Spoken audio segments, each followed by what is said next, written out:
বন্ধুরা, আজ আমি বানিয়েছি নিরামিষ লাউ ঘন্ট মুগ ডাল ভাজা দিয়ে। গরম ভাতে খেতে এত অসাধারণ লাগে, একবার বানিয়ে তোমরা দেখতেই পারো এইভাবে। আমি এর জন্য একটা বড় লাউয়ের অর্ধেককে একদম কুচিয়ে নিয়েছি, তার সঙ্গে নিয়েছি ছোট এক বাটির এরকম মুগ ডাল। মুগ ডালটাকে আমি একটু হালকা করে ভেজে নেব শুকনো কড়াইতে। দেখো, আমি মিনিট দুয়েকের মতন আঁচটাকে একটু কমিয়ে কমিয়ে ভেজেছি, যাতে ডালটা পুড়ে না যায়, জাস্ট কালারটা একটু চেঞ্জ হয়। দেখো, এইরকম অবস্থায় আমি নামিয়ে নেব। একটুখানি কালারটা চেঞ্জ হয়ে হালকা ভাজা ভাজা হয়ে গেছে, একটু গন্ধ বেরিয়েছে।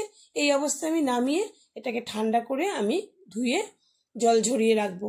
এবার কড়াইতে আমি দেখো খুব অল্পই তেল দিয়েছি, সাদা তেলে আমি এটা রান্না করছি, রিফাইন তেলে। তো তোমরা চাইলে আর একটু তেল বেশি দিতেও পারো, কিন্তু লাউতে আমার মনে হয় খুব একটা তেল বেশি লাগে না, কিন্তু টেস্ট কিন্তু অসাধারণ হয়। এখানে দুটো শুকনো লঙ্কা আমি ফোড়ন দিয়েছি, যেহেতু লাউটা অনেকটা বেশি রয়েছে। তো দুটো শুকনো লঙ্কার গন্ধ যখন একটু বেরোবে, সেই সময় আমি হাফ চামচ পাঁচফোড়ন সোমবার দিলাম।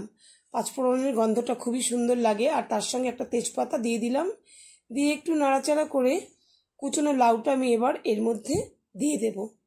বন্ধুরা, তোমরা যদি আমার এই রেসিপিটি ভালো লাগে, অবশ্যই একটা কিন্তু লাইক দিয়ে দেখা শুরু করো, আর ভালো লাগলে একটা কমেন্ট করে আমাকে জানিও। দেখো, লাউটা কিন্তু কড়াইতে দিয়েছি, কতটা দেখতে লাগছে। যখন একটু জল বেরিয়ে কমে আসবে, তখন কিন্তু অনেকটাই কম হয়ে যাবে। এই লাউটার ভেতর থেকে কিন্তু অনেকটাই জল বেরোবে। দেখো, জল বেরিয়ে কিন্তু অনেকটাই লাউটা কমে গেছে।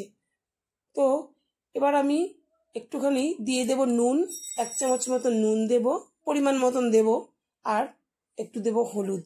একটু নাড়াচাড়া করে মিশিয়ে নিয়ে এবার আমি এই যে লাউয়ের জলটা বেরিয়েছে, আমি এর মধ্যেই ভেজে রাখা যে ডালটা ছিল, সেই ডালটা আমি জল ঝরিয়ে রেখেছিলাম ধুয়ে, সেই ডালটা, মুগ ডালটা আমি দিয়ে দেবো এর মধ্যে। দেখো কত জল বেরিয়েছে।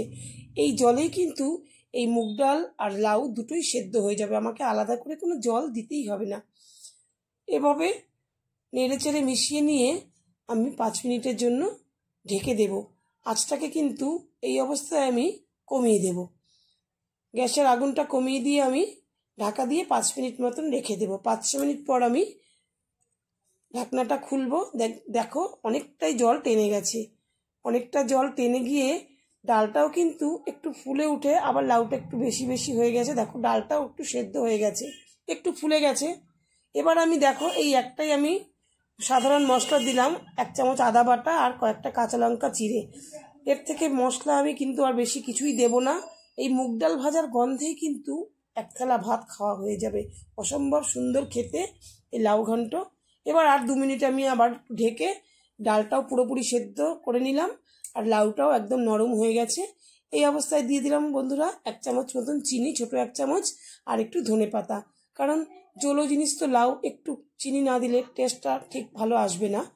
দেখো, একদম জল শুকিয়ে আর ধনেপাতা দিয়ে দিয়েছি, তার গন্ধটা তো খুবই, লাউতে একটু ধনেপাতা খুবই ভালো লাগে। পুরো তৈরি হয়ে গেল আমার নিরামিষ লাউ ঘন্ট ভাজা মুগ ডাল দিয়ে। তোমরা এইভাবে করে দেখো, আর যারা খেয়েছো তারা তো জানোই কত টেস্টি হয় এই জিনিসটা। তোমরা আমার এই ভিডিওটা দেখার জন্য অনেক তোমাদেরকে ধন্যবাদ জানাই। আর তোমরা নতুন নতুন বন্ধুরা থাকলে তারা কিন্তু অবশ্যই সাবস্ক্রাইব করে পাশে থেকো। ধন্যবাদ।